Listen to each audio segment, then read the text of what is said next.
The message arrived on a Tuesday morning when Commander Kyle Brooks was drinking his third cup of coffee and reviewing supply reports.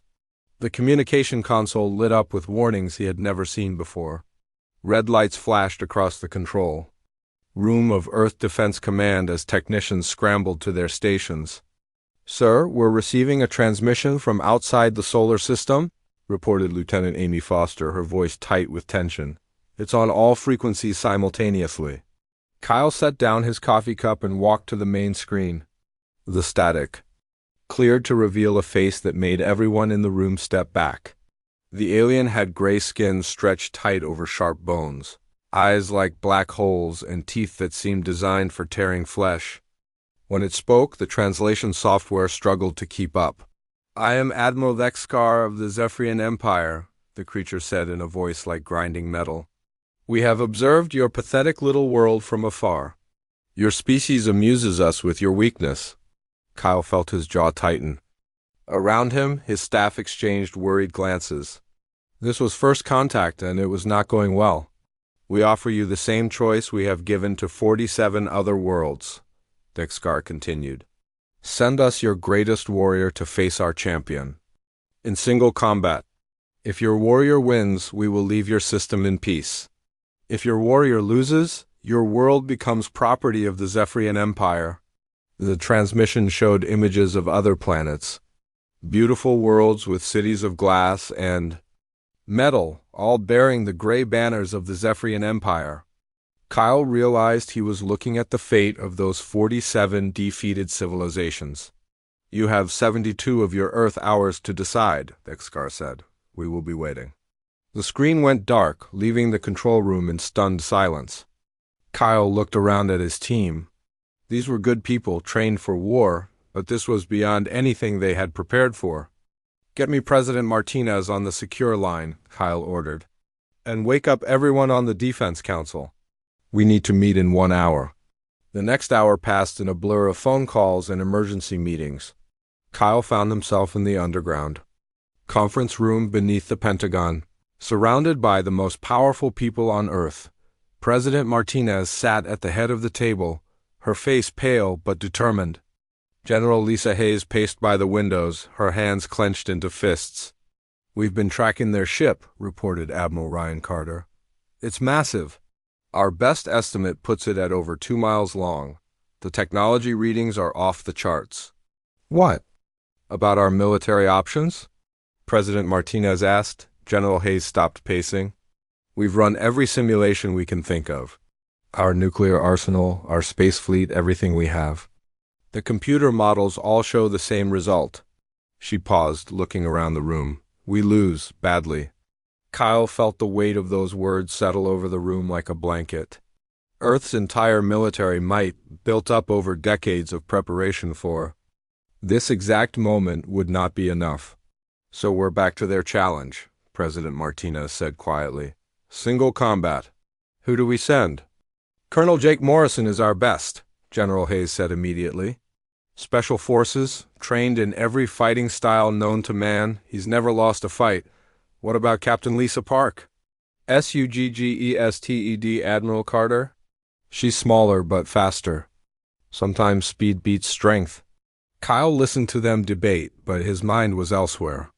He was thinking about the alien's face, about the way Vexkar had spoken about Earth's weakness. There had been something in that voice, something that suggested the Zephyrians were not just confident about winning, they were bored. "Sir?" Lieutenant Foster's voice broke through his thoughts. "We're receiving another transmission." The screen flickered to life again, but this time it showed a different alien. This one was smaller, with smoother features and what might have been a smile on its face. "Greetings, humans," it said in a voice much pleasanter than Vexkar's. "I am Valtar, official announcer for the Zephyrian Empire. We have been monitoring your communications." Kyle felt a chill run down his spine. They had been listening to everything. "We are greatly amused by your discussions of warriors," Valtar continued. "Your species is even weaker than we anticipated. Your strongest fighters would not last 30 seconds against our champion." The alien's smile grew wider, showing rows of needle-sharp teeth. Therefore, we make you a more interesting offer. Instead of sending your strongest warrior, send us your weakest. Send us your most harmless, least dangerous fighter. This will make the combat more entertaining for our audiences across the galaxy." The transmission showed images of massive crowds watching screens throughout the Zephyrian Empire. Kyle realized that Earth's fate was being treated as entertainment. Of course, the rules remain the same, Veltar added. If your least dangerous warrior somehow defeats our champion, you earn your freedom. When your warrior loses, as he surely will, your world becomes ours. You have 71 hours remaining.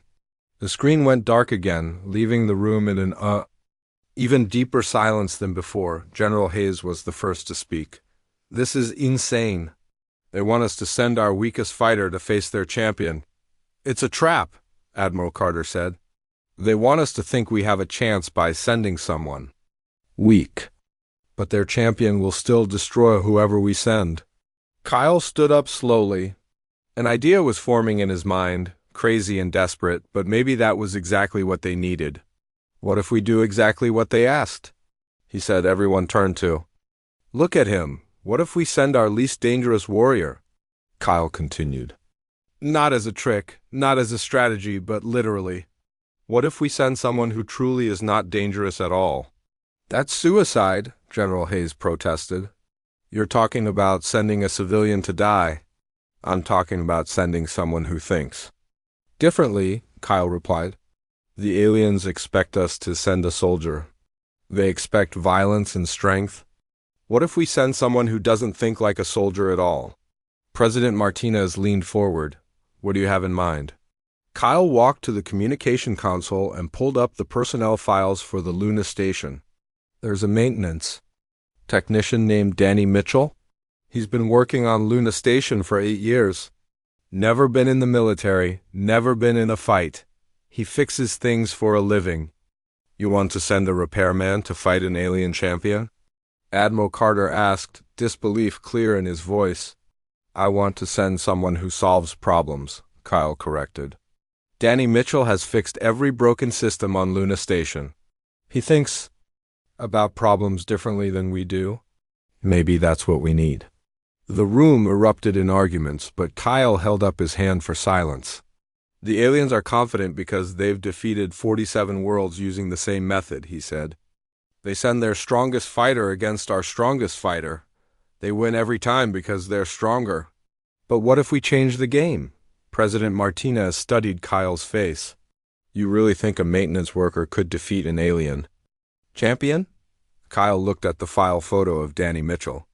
An ordinary man with a kind face and tired eyes, holding a wrench in one hand and a coffee cup in the other. "I think Danny Mitchell might surprise us all," Kyle said. "The question is, are we brave enough to find out?" The debate continued for hours, but Kyle could see the idea taking hold. Sometimes the most dangerous thing you could do was send someone who was not dangerous at all. Sometimes the best way to win was to refuse to play by the other side's rules. Earth's fate would rest in the hands of a man who had never held a weapon in his life. It was crazy, desperate, and completely insane. It was also their only hope. Danny Mitchell was under the main atmospheric processor when his communication device started beeping. He groaned and rolled out from beneath the massive machine, wiping grease from his hands with an old cloth. The Luna Station maintenance bay was quiet except for the constant hum of life support systems. "Danny here," he said into the device, expecting another report of a broken coffee maker or a stuck door. "Mr. Mitchell, this is Commander Kyle Brooks from Earth Defense Command. I need you to report to the main conference room immediately." Danny blinked. Earth Defense Command had never called him before. He was just a maintenance guy who fixed things when they broke. Why would the military want to talk to him? "Is there a problem with the defense systems?" Danny asked. "I checked all the equipment last week and everything was running fine. Just please come to the conference room, Mr. Mitchell. It's very important." Danny shrugged and put away his tools. He walked through the corridors of Luna Station, nodding to people he passed.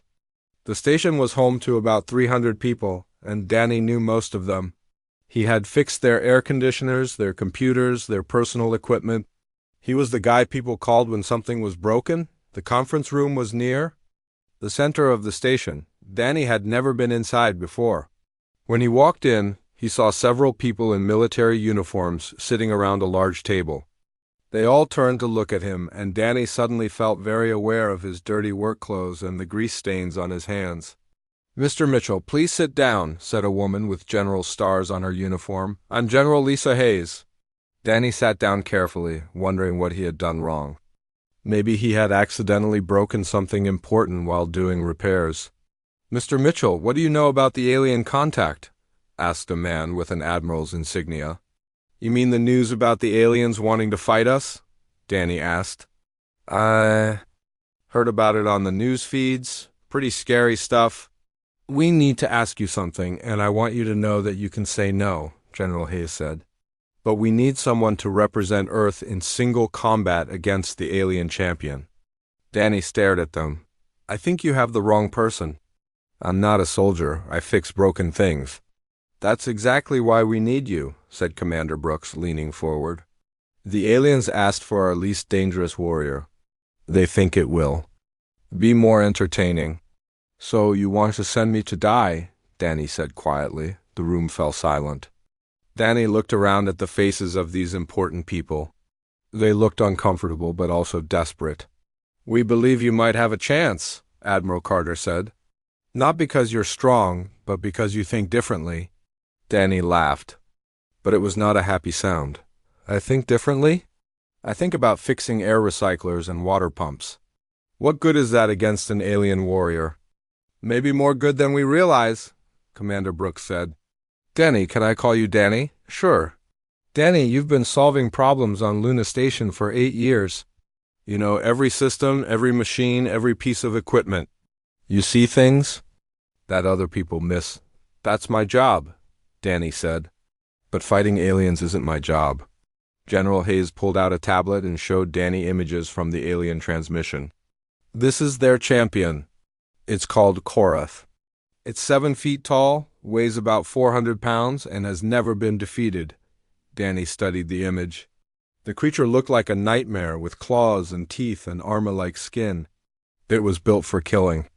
I would last about 10 seconds. "Against that thing," Danny said.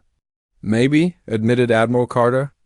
"But you would last 10 seconds thinking about the problem, not just trying to hit it harder." Danny stood up and walked to the window. He could see Earth in the distance, a blue marble against the black of space. Somewhere down there, his wife, Susan, was probably making dinner. His daughter Amy was probably doing homework. "If I say no, what happens?" Danny asked. "We send a soldier," General Hayes said. "Someone trained to fight. Someone who will try to defeat the alien champion with strength and skill, and they'll lose," Danny said. "It wasn't a question. Probably," Commander Brooks admitted. "The aliens have defeated 47 other worlds using the same method. They're confident because they know they're stronger than us." Danny thought about this. He had spent his whole life fixing things that other people thought were broken beyond repair. Sometimes the solution was simple once you looked at the problem from a different angle. "What are the rules?" he asked. Admiral Carter consulted his notes: single combat in a neutral arena, no advanced weapons. The fight continues until one fighter yields or dies. "What about the arena itself?" Danny asked. "What's it made of? How does it work?" The military officers exchanged glances. "We don't know," Commander Brooks said. "Why do you ask?" "Because everything is made of something," Danny said. "Everything has systems that keep it running. And systems can be fixed or broken." He turned back to face them. "You're asking me to volunteer to die for Earth." "We're asking you to volunteer to think for Earth," General Hayes corrected. "Maybe that's enough." Danny was quiet for a long moment. He thought about Susan and Amy. He thought about all the people on Luna Station who depended on him to keep their world running. He thought about Earth with its billions of people who had no idea their fate might depend on a maintenance worker from Denver. "I need to make a phone call," he said. They gave him privacy to call home. Susan answered on the second ring. "Danny? You sound worried. Is everything okay?" Susan, I need to tell you something and you're not going to like it. He explained everything. About the aliens, about the challenge, about the impossible choice Earth faced. Susan was quiet for a long time. They want you to fight an alien monster, she said finally. They want me to solve a problem, Danny corrected. I'm just not sure how yet. You could die. I could. But if I don't try, everyone dies. Susan was quiet again. Danny could hear Amy in the background practicing piano. Normal life continuing while he sat in a conference room talking about the end of the world. What do you think you should do? Susan asked. I think I should try, Danny said. I think someone has to try, and maybe it should be someone who isn't a soldier. Then you should do it, Susan said. Amy and I will be proud of you no matter what happens. Danny felt tears in his eyes. I love you both. We love you too. Now go save the world, Danny Mitchell. Danny returned to the conference room. The military officers were still sitting around the table, waiting for his answer. I'll do it, he said, but I have conditions. Name them, Commander Brooks said. First, I want to study everything you know about the arena and the aliens. Second, I want to bring my own tools. Third, I want a thermos of good coffee. General Hayes smiled for. The first time since Danny had met her. I think we can arrange that. When do we leave? Danny asked. Tomorrow morning, Admiral Carter said. The transport ship Endeavour will take you to the neutral world where the combat will take place. Danny nodded. He was scared, but he was also curious. This was just another problem to solve, even if it was the biggest problem he had ever faced. One more thing, he said. What happens if I win? Then Earth stays free, Commander Brooks said. And you become the most famous maintenance worker in history. And if I lose? Then you'll have tried something that no one else thought to try, General Hayes said. Sometimes that's enough. Danny walked back to his quarters to pack. He had less than 24 hours to prepare for the fight of his life.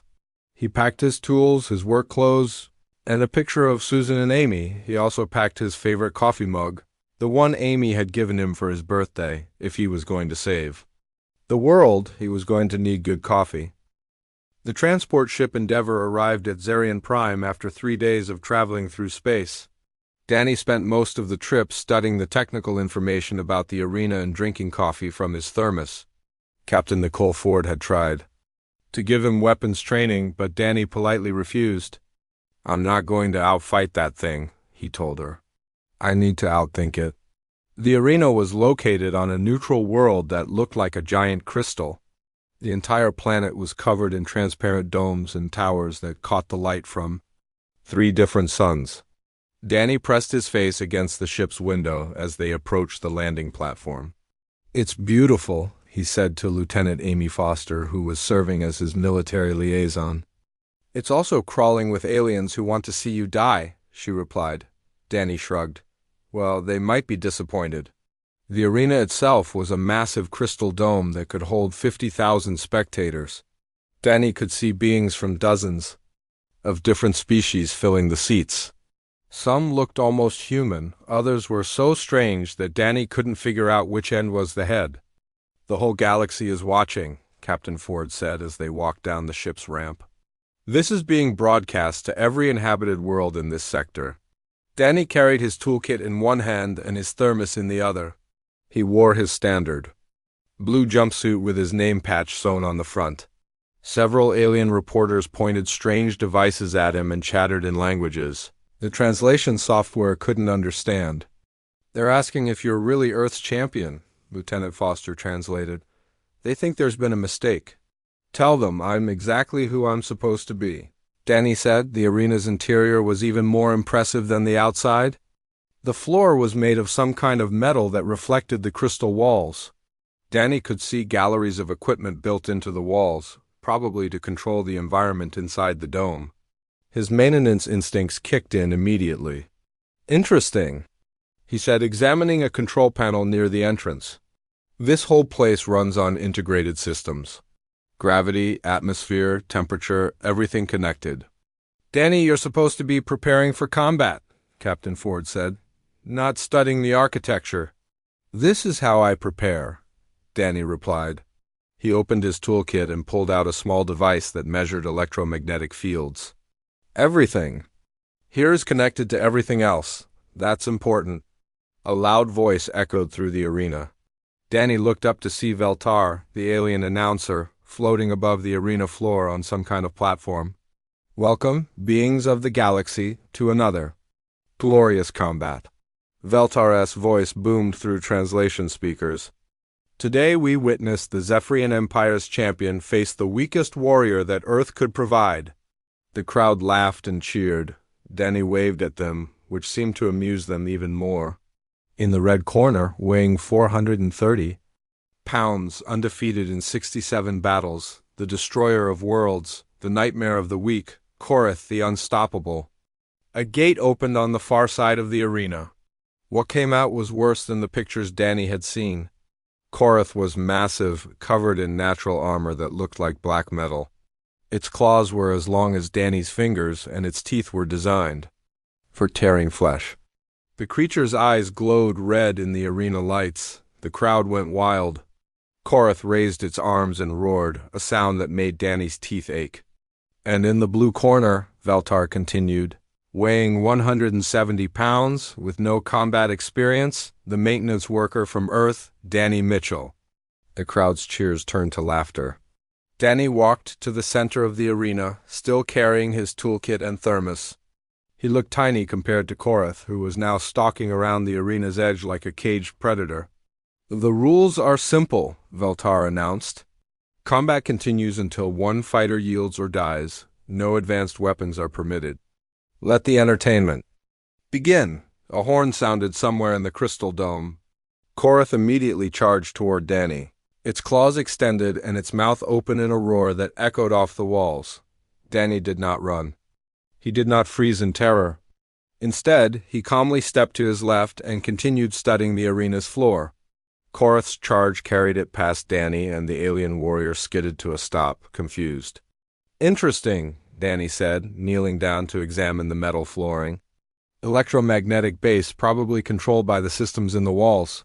Korath turned and charged again. This time, Danny stepped to his right, avoiding the attack by inches. The alien warrior crashed into the arena wall, leaving a dent in the crystal. The crowd was no longer laughing. They were confused. Why wasn't the human running? Why wasn't he screaming?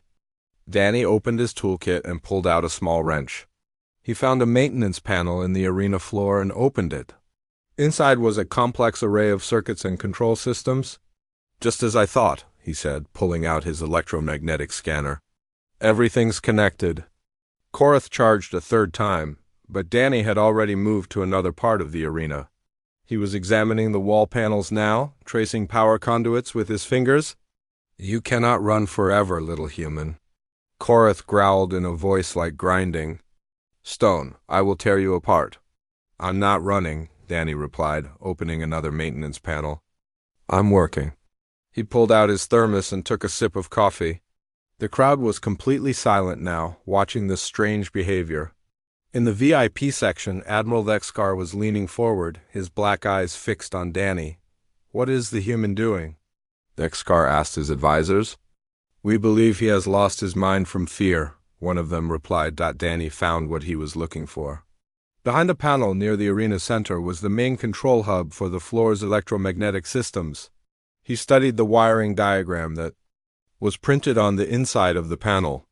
Gravity generators tied to the floor plating, he said to himself. Atmospheric processors connected to the wall systems, and everything running through a central control matrix. Korath had stopped charging and was now stalking Danny more carefully. The alien warrior was beginning to realize that something was wrong.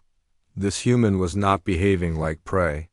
You mock me with your strange behavior, Korath said. Face me. And fight. Danny looked up from the control panel. I am fighting. You just don't understand how yet. He pulled out a small tool that looked like a screwdriver and began making adjustments to the control circuits. The crowd watched in fascination as Danny worked with the same calm concentration he brought to fixing broken air conditioners. The human appears to be performing maintenance on the arena, Veltar announced, his voice puzzled. This is unprecedented in the history of galactic combat. Danny made a few more adjustments and then closed the panel. He stood up and brushed dust off his jumpsuit. "There," he said, "that should do it." Korath charged again, expecting to finally catch the human who had stopped moving. But as soon as the alien warrior's feet hit the section of floor that Danny had been working on, something changed. The gravity in that area fluctuated.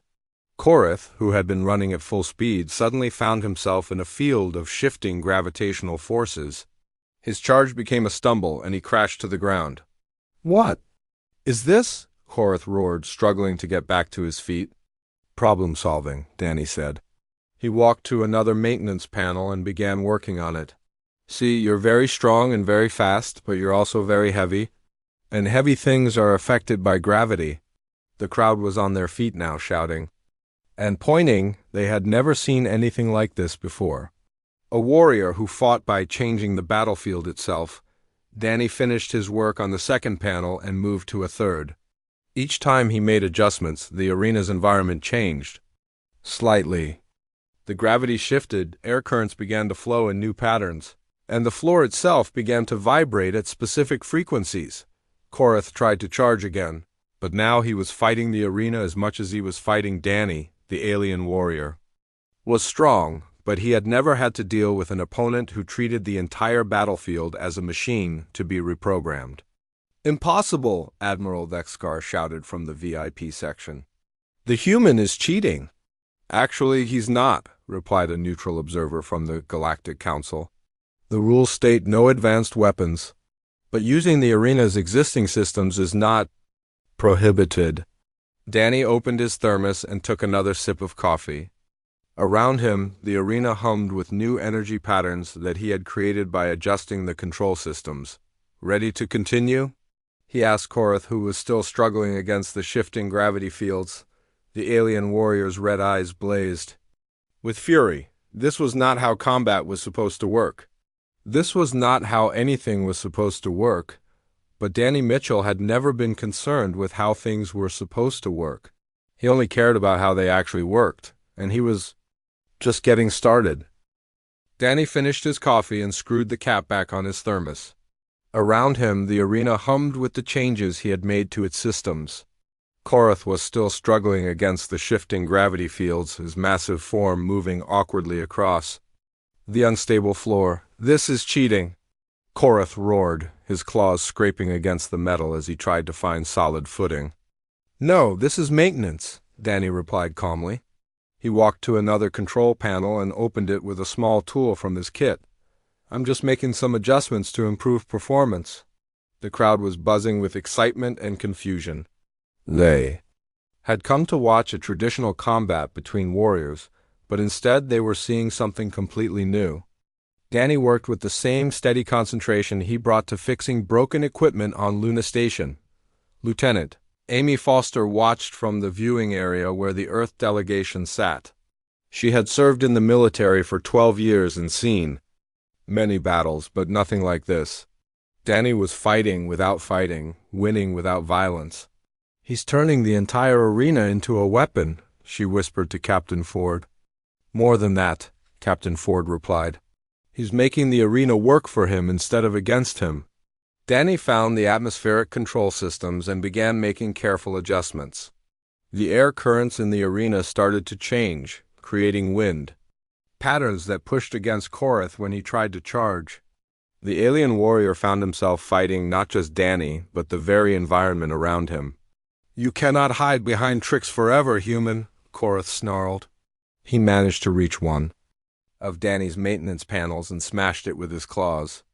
Sparks flew, and that section of the floor returned to normal gravity. Danny looked at the destroyed panel and shook his head.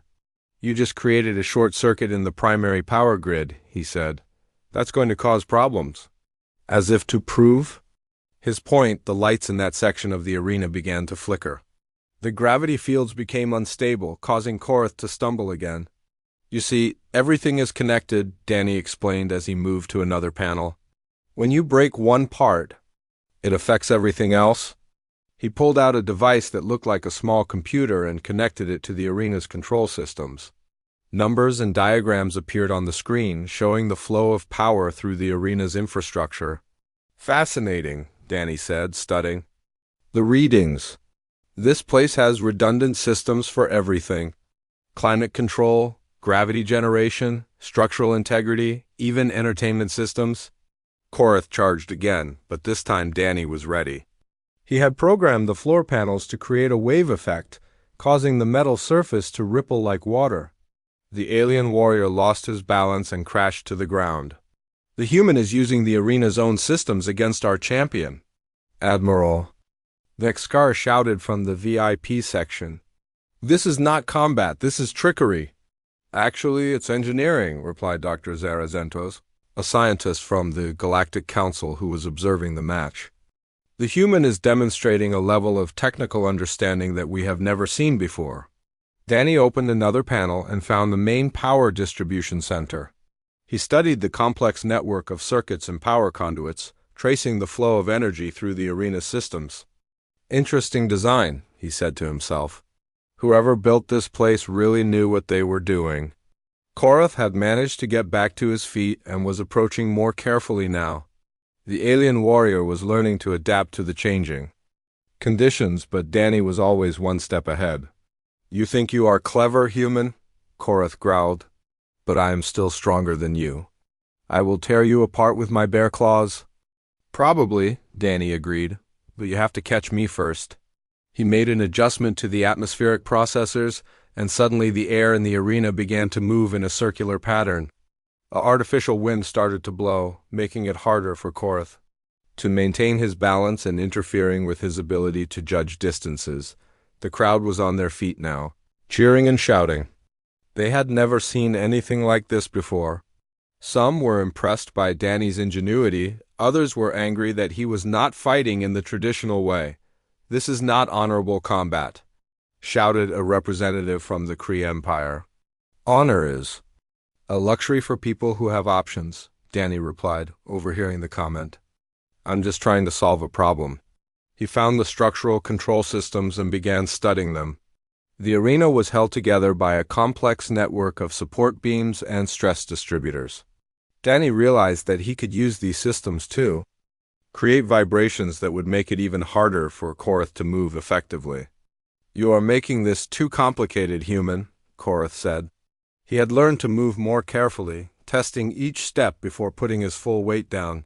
Why do you not simply fight me? Because I'm not a fighter, Danny replied.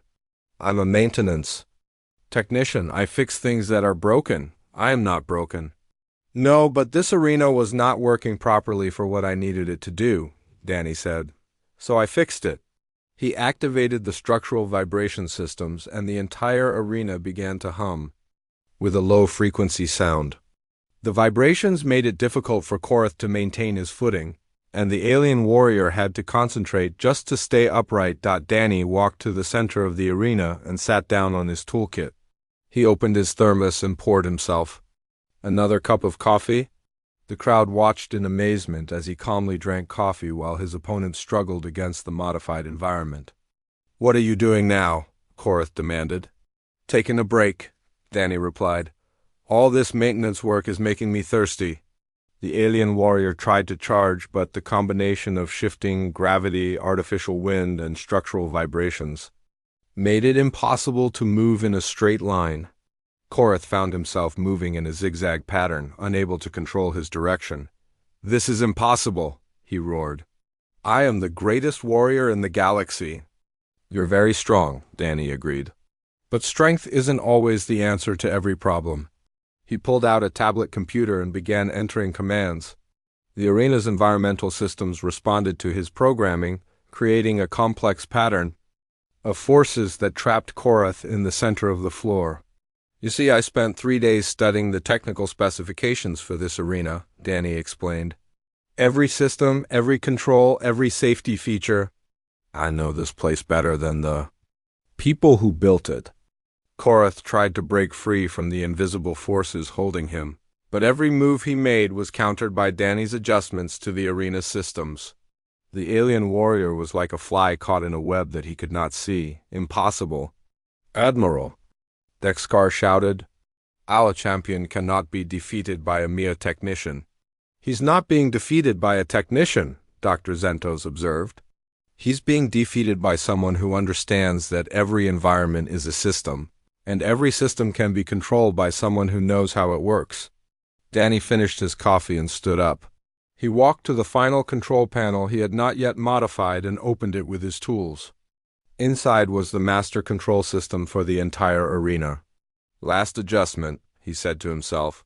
Korath watched helplessly as Danny made his final modifications.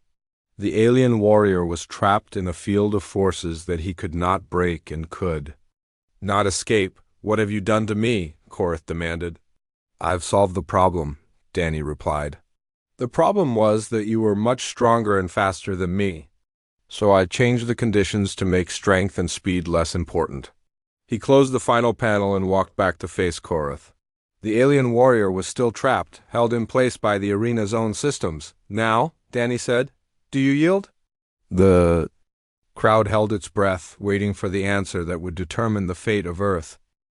Korath struggled against the invisible forces holding him in place. His massive muscles strained, his claws scraped against the metal floor, but he could not move. The arena systems that Danny had modified were too strong, too carefully programmed. Do not yield, Korath roared, his red eyes blazing with fury. I am Korath the Unstoppable. I have never been defeated. Danny walked closer, staying just outside the area where the gravitational fields were strongest. He looked up at the alien warrior who was trapped in the center of the arena. You don't have to yield, Danny said. But you can't move either. So what happens now? The crowd was completely silent. 50,000 beings from across the galaxy watched as a maintenance worker from Earth stood face to face with the most feared champion in the Zephyrian Empire. This cannot be happening, Admiral Vexcar muttered from the VIP section. Korath has defeated the greatest warriors of 47 worlds. Those warriors tried to fight him with strength, observed Dr. Zarazentos. This human is fighting him with intelligence. Danny pulled out his tablet and made a small adjustment to the gravitational field. The force holding Korath became even stronger, pressing the alien warrior toward the floor. I've been thinking about this whole situation, Danny said. You've conquered 47 worlds by challenging them to send their strongest fighter. But what if those worlds had sent their smartest person instead? Korath tried to speak, but the gravitational pressure was making it difficult for him to breathe. His armor-like skin was cracking under the strain. The thing about strength is that it has limits, Danny continued, but intelligence doesn't. Intelligence finds ways around problems that strength can't solve. He walked to another control panel and made another adjustment. The atmospheric processors began to create a small whirlwind around Korath, making it even harder for the alien warrior to maintain his balance. I yield, Korath gasped. You have defeated me. The arena erupted in chaos.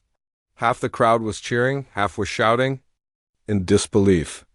Many of the aliens had never seen their mighty champion defeated before, especially not by someone who looked so ordinary. Danny immediately began shutting down the modified systems. The gravitational fields faded, the artificial wind stopped, and the floor vibrations ceased. Korath collapsed to his knees, gasping for air. Danny walked over to the fallen warrior and offered him a hand up. Korath stared at the outstretched hand in confusion. What are you doing? Korath asked. Helping you up, Danny replied. The fight's over. Korath hesitated, then took Danny's hand. The human was not strong enough to actually lift the massive alien, but the gesture was clear. Danny was showing mercy to his defeated opponent. You could have killed me, Korath said, standing slowly. That wasn't the point, Danny replied. The point was to stop you from killing me. He pulled out his thermos and unscrewed the cap. Want some coffee? It's pretty good. Korath stared at Danny as if he was speaking a foreign language. You offer me refreshment after defeating me in combat?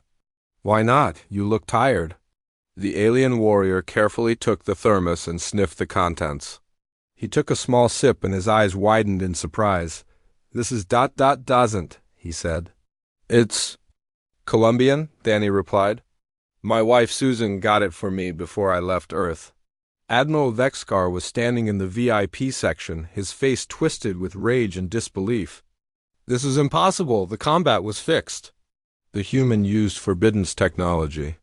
Actually, he didn't, said Veltar, the announcer. Our technical staff has reviewed everything. The human only used the arena's existing systems. No external technology was brought into the combat. Then the arena was defective. Vexcar shouted. No, said Dr. Zentos. The arena worked exactly as designed. The human simply understood it better than anyone else. Down on the arena floor, Danny was showing Korath the control panels he had modified. The alien warrior listened with growing amazement as Danny explained how each system worked. You learned all of this in 3 days? Korath asked. It's what? I do, Danny replied. I study systems, I figure out how they work, and then I make them work better. But you are not a warrior. No, I'm a maintenance technician. I fix broken things. Korath looked around the arena, seeing it with new eyes. You turned this entire place into a weapon. I turned it into a tool, Danny corrected. Everything is a tool if you know how to use it properly. Veltar's voice echoed through the arena. By the ancient laws of combat, the human Danny Mitchell is declared the victor. The Zephyrian Empire must honor the terms of the challenge. Admiral Vexcar stormed down from the VIP section, his face dark with anger. This is treachery. The human cheated. How did I cheat? Danny asked. I followed all the rules. Single combat, no advanced weapons, fight until someone yields. You used the arena against my champion? The arena was part of the battlefield, Danny replied. I just used it more effectively than your champion did. Dr. Zentos stepped between. Then, the Galactic Council has reviewed the combat. The human's victory is legitimate. The Zephyrian Empire is bound by law to honor the agreement. Vexcar's hands clenched into fists. This is not over, human. The Empire does not forget. Maybe not, Danny said. But maybe you could learn something from this. Learn what? That there's more than one way to solve a problem. You've been using the same method for 47 worlds. Maybe it's time to try something different. Captain Nicole Ford and Lieutenant Amy Foster ran onto the arena floor. They had been watching from the Earth delegation area, hardly believing what they had seen. Danny, you did it, Captain Ford shouted. You actually won. We did it, Danny corrected. Earth did it. Lieutenant Foster was studying the control panels that Danny had modified. This is incredible work. How did you figure all this out? Same way I figure out everything else, Danny replied. I paid attention to how things work. The crowd was beginning to disperse, but many aliens remained to watch the humans. They had seen something today that would be talked about across the galaxy for years to come. Korath approached Danny one more time. I have fought the greatest warriors of many worlds, he said. But you are the first to defeat me without trying. To destroy me. I didn't want to destroy you, Danny said. I just wanted to stop you. There is wisdom in that, Korath admitted. Perhaps the Zephyrian Empire could learn from your people. Maybe we could learn from each other, Danny suggested Dot as they walked toward the exit. Danny's communicator beeped. It was a call from Earth. He answered it and heard Susan's voice, clear and strong across the vast distance of space. Danny, are you okay? The news feeds are going crazy here. I'm fine, Susan. I'm coming home. Did you really win by fixing the arena's air conditioning? Danny laughed. Something like that. I'll explain when I get home. We're proud of you, Danny Mitchell. I'm proud to be from Earth, Danny replied 3 days later. Danny was back on Luna Station, working under the same atmospheric processor where this whole adventure had started. He was fixing a minor problem with the air recycling system when his communicator beeped. Danny, this is Commander Brooks. How would you feel about a promotion? The Earth Defense Council wants to create a new position for you. What kind of position? Danny asked, not looking up from his work. Director of Creative Problem Solving. Other alien species have been asking for Earth's help with various technical challenges. They want to send people who think like you do. Danny considered this while adjusting a power coupling. Can I still fix things? That would be your job. Fixing problems that no one else can solve? Sounds good, Danny said. But I want to finish this repair first. The station's air needs to keep working properly. Of course, Commander Brooks laughed. Take your time. The galaxy can wait. Danny smiled and went back to his work. He was just a maintenance technician from Denver who had learned that every problem had a solution if you looked at it the right way. Now the whole galaxy knew it too, and that, he thought, was a pretty good day's work.